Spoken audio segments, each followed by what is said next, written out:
किसान साथियों, आज की वीडियो में हम बात करेंगे गेहूं की बुआई से लेके और 30 दिन तक गेहूं की देखभाल कैसे करें। यानी गेहूं की बुआई के बाद जो पहला महीना होता है उसमें गेहूं की देखभाल कैसे करें, कौन कौन से आवश्यक कृषि कार्य हमें करने चाहिए ताकि हमें गेहूं में अच्छा उत्पादन मिले, कौन कौन सी खादों का इस्तेमाल करें, कैसे हम ज़्यादा कल्ले पाएँ। ये तमाम जानकारी आज की वीडियो में आपको मिलने वाली है, तो पूरा वीडियो किसान साथियों आप ज़रूर देखिएगा। और कुछ भी आपके मन में अगर सवाल है या सुझाव है तो आप कमेंट भी कर सकते हैं।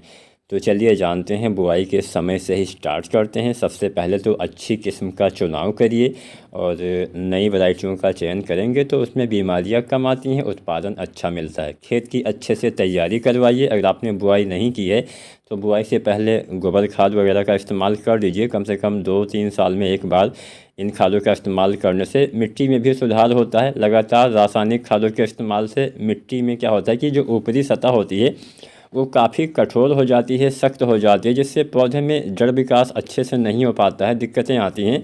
तो इसके लिए कम से कम 2 साल में एक बार आपको जो गोबर की खाद होती है उसका इस्तेमाल कर सकते हैं, या फिर जो भी आपके वहाँ पे जो ऑर्गेनिक खादें होती हैं, केचुए वाली खाद या फिर जो भी आपके पास मुर्गी वाली खाद, कुछ भी आपको मिले उसका इस्तेमाल करते रहेंगे तो मिट्टी में भी सुधार होगा, पैदावार में भी अच्छा लाभ मिलेगा। तो सबसे पहले तो ये बेसिक चीज़ें आपको करना है। इसके साथ साथ बुआई से पहले सबसे ज़्यादा ध्यान आपको नमी के ऊपर देना है। कई बार नमी की कमी होने से जमाव कम होता है, जमाव कम होने से पैदावार सीधा सीधा कम मिलता है। तो बुआई के समय उचित नमी होनी चाहिए। अगर नमी ना हो तो पहले आप हल्का सिंचाई करिए, उसके बाद जुताई करिए, उसके बाद गेहूं की बुआई करिए। ये बढ़िया तरीका होता है। अब बात करते हैं कि बुआई के समय हमें किन किन खादों का इस्तेमाल गेहूं की फसल में करना चाहिए। किसान साथियों, वैसे तो हमें खादों का इस्तेमाल मिट्टी की जांच करवाने के बाद ही करना चाहिए, लेकिन अगर आपने जांच ना करवाई हो तो कुछ वैज्ञानिक फार्मूले हैं जो मैं आपको बता देता हूं। इस तरह से आप खादों का इस्तेमाल अपने गेहूं की फसल में करते हैं तो बढ़िया उत्पादन आप ले पाएंगे। अब ज़्यादातर किसान साथी डीएपी खाद का इस्तेमाल करते हैं, तो हम सबसे पहले इन्हीं खादों के बारे में जानते हैं। अब बुआई के समय ही आपको डीएपी डालना है। मैं अपनी सभी वीडियो में आपको बताता हूँ। अगर आप डीएपी डालते हैं, चाहे एसएसपी डालते हैं, चाहे कोई एनपीके डालते हैं, एनपीके भी बहुत तरह से आते हैं। NPK 12-32-16, NPK 10-26-26, NPK 14-35, 14, NPK 20-20-0-13। तो कोई भी एनपीके आप प्रयोग कर सकते हैं, बशर्ते आपको उसकी मात्रा अच्छे से पता होनी चाहिए। यहाँ पे हम डीएपी खाद के बारे में आपको बताएंगे, क्योंकि ज़्यादातर किसान साथी डीएपी खाद का ही इस्तेमाल करते हैं। तो डीएपी आपको डालना है। ये जो हम मात्रा बताएंगे वो पर एकड़ के हिसाब से बताएंगे, यानी 1 एकड़ खेत में इतनी मात्रा डालनी है। तो बुआई के समय डीएपी आपको डालना है। अगर आपने समय से बुआई की है तो 55 किलो पर एकड़ के हिसाब से। और अगर आप अगेती गेहूं लगाते हैं, अगेती गेहूं की बुआई 20 अक्टूबर से और नवंबर के पहले सप्ताह तक की जाती है, तो उसमें आपको 10 से 15 किलो डीएपी खाद बढ़ा के इस्तेमाल करना है, क्योंकि अगेती वैरायटियाँ थोड़ा ज़्यादा उत्पादन देती है, इसलिए उसमें खाद की मात्रा भी थोड़ा ज़्यादा आपको डालना पड़ेगा। तो यहाँ पे डीएपी हो गया 55 किलो से 70 किलो तक आप यूज कर सकते हैं। 55 किलो समय वाली वैरायटियों में और 65-70 किलो थोड़ा सा जो आप अगेती लगाते हैं उसमें डालना होता है। ये तो बात हो गई डीएपी की, जिससे फास्फोरस के साथ साथ कुछ नाइट्रोजन की भी पूर्ति हो जाएगी। इसके साथ साथ पोटास का भी इस्तेमाल करना चाहिए। अक्सर हमने देखा है पोटास इस्तेमाल ना करने से उत्पादन में काफ़ी कमी कुछ दिनों से किसान साथियों को हो रही है, तो पोटास का भी इस्तेमाल आपको करना चाहिए। जो एमओपी पोटास 60% वाला आता है उसकी हम मात्रा बताते हैं। तो अब अगर आप समय से गेहूं लगाते हैं तो उसमें आपको 25 से 30 किलो जो है पोटास का इस्तेमाल करना चाहिए। वहीं अगर आप अगेती गेहूं लगाते हैं तो उसमें भी आप 5 से 10 किलो पोटास आप बढ़ा के इस्तेमाल कर सकते हैं। तो पोटास की मात्रा हो गई, डीएपी हो गया। अब बात हम यूरिया की भी कर लेते हैं। क्या हमें यूरिया बुआई के समय डालना चाहिए? सिंचित अवस्था में जहाँ पे यूरिया डालने की सिफारिश की जाती है वहाँ पे आधा बैग यूरिया यानी 20-22 किलो या 25 किलो तक यूरिया आप डाल सकते हैं। केवल सिंचित अवस्था में आपको डालना है। जहाँ पे सिंचाई के कम संसाधन उपलब्ध होते हैं, जहाँ पे थोड़ा पानी की कमी होती है, वहाँ पे बुआई के समय यूरिया डालने की सिफारिश नहीं की जाती है।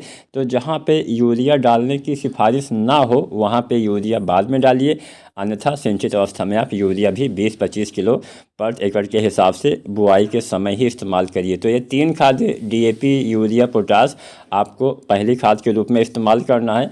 इनका इस्तेमाल आप बुआई के समय ही करेंगे तो बढ़िया रहेगा। अब बात करते हैं पहले पानी पे हमें क्या क्या इस्तेमाल करना चाहिए। किसान साथियों, गेहूं की फसल में पहला पानी काफ़ी महत्वपूर्ण होता है। पहला पानी 20 दिन के बाद हम लगाते हैं। 21 से 25 दिन या 30 दिन तक हम लगाते हैं। अपनी मिट्टी के हिसाब से, नमी के हिसाब से समय 2-4 दिन कम ज़्यादा आप कर सकते हैं। वैज्ञानिक समय 21 से 25 दिन बताया गया है। इस समय होता क्या है, इस समय पौधे में जड़ विकास की अवस्था होती है, जड़ों का फैलाव होता है। इस समय इस अवस्था को हम क्राउन स्टेज भी बोलते हैं। जड़ें जो है क्राउन की तरह यानी मुकुट की तरह फैलती हैं। यह अवस्था गेहूं के लिए बहुत ही महत्वपूर्ण अवस्था होती है। इस अवस्था में अगर पानी की कमी होगी तो भी नुकसान, ज़्यादा पानी हो गया तो भी नुकसान। तो पहला पानी बहुत ही सावधानी पूर्वक आपको गेहूं की फसल में लगाना है। बहुत ज़्यादा पानी भरना भी नहीं है, इस बात का ध्यान देना है। और नमी की कमी भी नहीं होने देनी है, इस बात का ध्यान देना है। इसके लिए खेत का समतल होना, बराबर होना आवश्यक है। अगर खेत आपका बराबर ना हो तो उसको आप लेबल करवा लीजिए। लेबल आता है, उसको आप करवा सकते हैं। तो मतलब पूरा खेत में एक समान मिट्टी हो जाती है, जिससे क्या होता है कि पानी जब आप लगाते हैं तो पूरे खेत में एक समान फैलता है। अगर खेत ऊंच नीच होता है, मतलब कहीं पे नीचे गड्ढा होता है, कहीं पे ऊपरी हिस्सा होता है, तो वहाँ पे क्या होता है कि ऊपर वाला सारा पानी बाद में नीचे ही चला जाता है, जिससे नीचे वाले गेहूं में पीलापन आ जाता है। ये पीलापन, पानी के भरने से जो पीलापन होता है, ये किसी भी दवा खाद से ठीक नहीं होता है। सीधा उत्पादन में आपको कमी देखने को मिलती है। तो पहला पानी आप 21 से 25 दिन पे हल्का हल्का लगाइए। और पहले पानी लगाने के बाद ही हम कुछ ऐसी खादों का इस्तेमाल करेंगे जिससे हमारे पौधे में कल्ले का फुटाव बहुत ही ज़बरदस्त होगा, अच्छे से हरियाली रहेगी, ज़्यादा कल्ले आएंगे, जिससे भविष्य में हमें अच्छा उत्पादन मिलेगा। अब आप सभी अगर शुरुआत से ध्यान नहीं देंगे तो बाद में चाहे आप जो भी कर लीजिए, कल्ले बढ़ने वाले नहीं हैं। इसलिए अभी भी आपके पास समय है। आप जो बेसल डोज वाली खाद होती है वो बुआई के समय ही डालिए। और पहली सिंचाई पे आप पहली चीज़ डालिए यूरिया। यूरिया 40 से 45 किलो पर एकड़ के हिसाब से डालिए। इसके साथ आप डालिए जिंक। जिंक जो आती है 33% वाली, 5 किलो से लेकर 7 किलो तक डाल सकते हैं। या फिर आप चाहें तो जिंक का स्प्रे विधि से भी प्रयोग कर सकते हैं। इसके ऊपर हमने पहले पिछली वीडियो बनाई हुई है। अगर आप 21% वाला जिंक सल्फेट डालते हैं तो 8 किलो से लेकर 10 किलो मात्रा डालनी होती है। जिंक हो गया, यूरिया हो गया। इसके साथ अगर आपका थोड़ा सा बजट है तो आप डालिए सल्फ़र। जो सल्फ़र आता है 90% वाला, 3 किलो 4 किलो पर एकड़ के हिसाब से आप इस्तेमाल कर सकते हैं। सल्फ़र के इस्तेमाल से बहुत ही फ़ायदा मिलता है। सल्फ़र नाइट्रोजन की क्षमता को काफ़ी बढ़ा देता है, यानी जो आप यूरिया सल्फ़र के साथ प्रयोग करेंगे पौधे को उसकी ज़्यादा मात्रा मिल पाएगी, जिससे फसल में और अच्छे से हरियाली, अच्छी ग्रोथ, फुटाव, कल्ले का आपको दिखाई देगा। तो सल्फ़र, जिंक और यूरिया हो गया। इसके साथ आपको यूज़ करना चाहिए ह्यूमिक एसिड। ह्यूमिक एसिड बहुत सारी कंपनियां बनाती हैं, सब में अलग अलग फार्मूले के आते हैं। अगर आप ह्यूमिक एसिड 98% वाला इस्तेमाल करते हैं तो 700 ग्राम, 800 ग्राम या फिर अधिकतम 1 किलो तक आप इस्तेमाल कर सकते हैं। अगर आपका बजट है तो आप ह्यूमिक एसिड जो पाउडर फॉर्म वाला आता है, यूरिया, जिंक और सल्फर के साथ मिला के यूज कर सकते हैं। अब इसमें जब आप इस्तेमाल करेंगे तो इससे बहुत फ़ायदा होगा। जड़ विकास में बहुत ही ये हेल्प करता है। पहले पानी के बाद जड़ों का फैलाव काफ़ी तेज़ी से होता है, तो जड़ विकास जब अच्छे से होगा तो पौधे में भोजन का निर्माण भी काफ़ी अच्छे से होगा। जब फसल में भोजन अच्छे से बन पाएगा, पौधे जड़ों के द्वारा ज़्यादा भोजन ले पाएंगे, तो फसल में आपकी ग्रोथ, कल्ले का फुटाव, हरियाली, ये तमाम चीज़ें दिखाई देंगी। तो पहली सिंचाई पे हमने 4 चीज़ें आपको बताई, यूरिया, जिंक, सल्फर और ह्यूमिक एसिड। ये 4 चीज़ें आप डाल के अच्छे कल्ले, अच्छा फुटाव, हरियाली वगैरह आप ले सकते हैं। अब यहाँ पे यूरिया की जो मात्रा है वो भी मैं आपको बता देता हूँ। दूसरे पानी पे भी 40 से 45 किलो यूरिया आपको देना होता है। अब यहाँ पे किसान साथियों, यूरिया की मात्रा जो है वो वैरायटियों के हिसाब से अलग अलग है। अगर आप समय वाली जो है किस्में लगाते हैं, गेहूं लगाते हैं, तो समय वाली बुआई में तो आधा बैग यूरिया आपको डाल देना है बुआई के समय, अगर सिंचित अवस्था में डालते हैं। और 1 बैग यूरिया पहले पानी पे और 1 बैग यूरिया दूसरे पानी पे, यानी कुल यूरिया 2.5 बैग आपको इस्तेमाल करना है। वहीं अगर आप अगेती गेहूं लगाते हैं तो उसमें आपको 3 बैग यूरिया इस्तेमाल करना है, यानी समय से बुआई करने की अपेक्षा आधा बैग यूरिया ज़्यादा डालना है। तो आपको क्या करना चाहिए कि बुआई के समय तो आप 20-25 किलो ही यूरिया डालेंगे, बाकी पहले और दूसरे पानी पे अगेती अगर आपने गेहूं लगाया है तो 10-12 किलो यूरिया हर बार बढ़ा के आपको इस्तेमाल करना है। इस बात का ध्यान दीजिएगा। अगर 30-35 दिन की फसल हो जाती है, थोड़ा सा कमज़ोरी दिखती है, तो एक NPK आता है 19-19-19, इसका इस्तेमाल आप कर सकते हैं। इसके इस्तेमाल से थोड़ा बहुत कमज़ोरी जो है दूर हो जाएगी, पौधे में जड़ विकास, कल्ले का फुटाव, हरियाली।